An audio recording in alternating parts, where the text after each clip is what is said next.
Hey guys! So welcome to the Rustic Nativity workshop.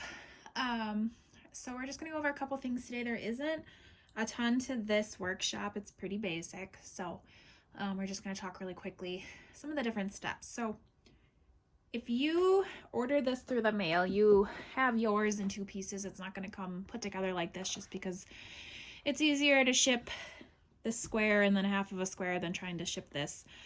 So what you're going to need to do is you're going to actually need to attach your roof to it.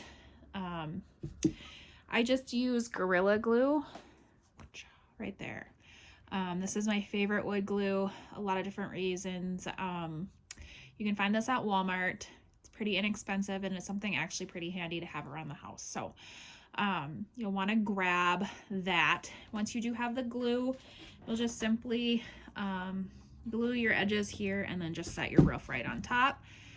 Let it set for a couple hours until it's dry and completely attached.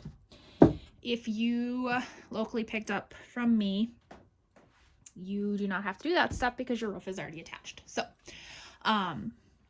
oops, put it upside down here. So the next step you're going to want to do is in your kit, and this is going to be completely up to you.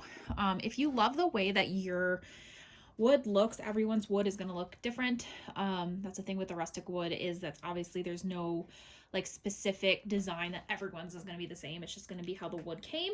If you love it the way it is, leave it. But you are going to have some of this in your kit. I'll try to show it to you guys here.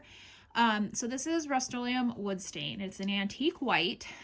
So it's just going to kind of give that wood some of that rustic whiter look to it if that's something you're looking for. So a couple things to remember with this.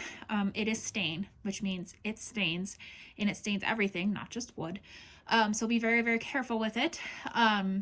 If it does get on your hands, it's going to leave some on there. I don't know if you can see it on my hands. I wear gloves. I have just latex gloves I use, but not necessarily needed for you because you're not going to be doing very much of it. But just kind of keep in mind that it is stain.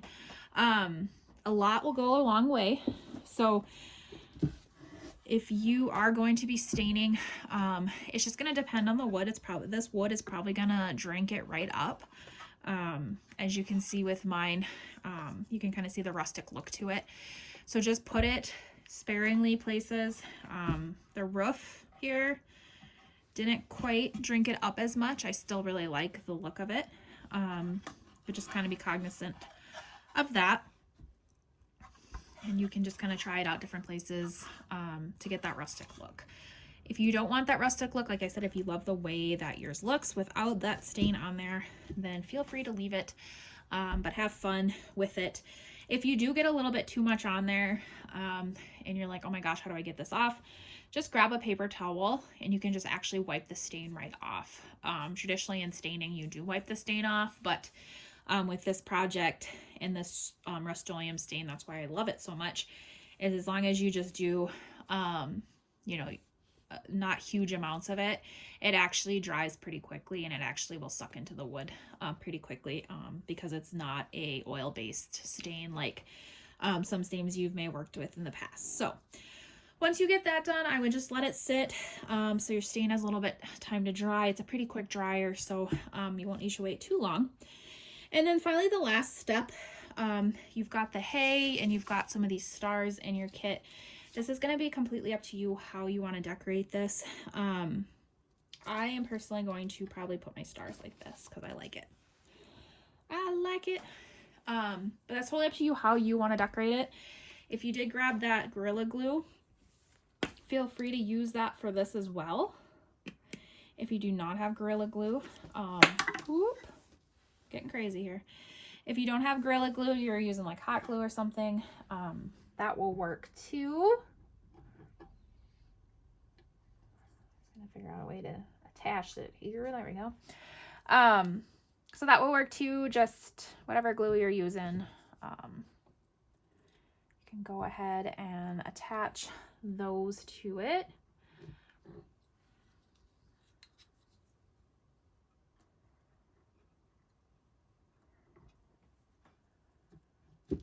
Okay, so I've got my stars on. Oh, well, this guy's trying to run away here.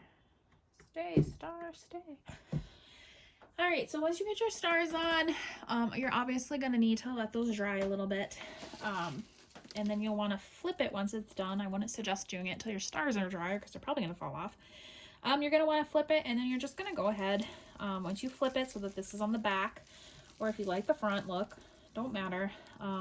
You'll glue down all of your hay, so it kind of looks like this from the back. See that? And you'll just glue those pieces down, let that dry, and then your project will be finished. So make sure once you get your project done, you've got everything up, done up the way you want it. Make sure you post a picture for everyone to see. I love to see everyone's creations, how they're using it in their house, what they're decorating with it. That's my most favorite part of my business, is seeing that happiness and seeing everyone else's creativity, especially with COVID. It's been kind of sad because I don't have my in-person workshops right now, and that was one of my most favorite parts of the workshops, was getting to see everybody's different creativity and different take on things. So please, please, please snap a photo, share it on my Facebook page. Let the world see your amazing creativity.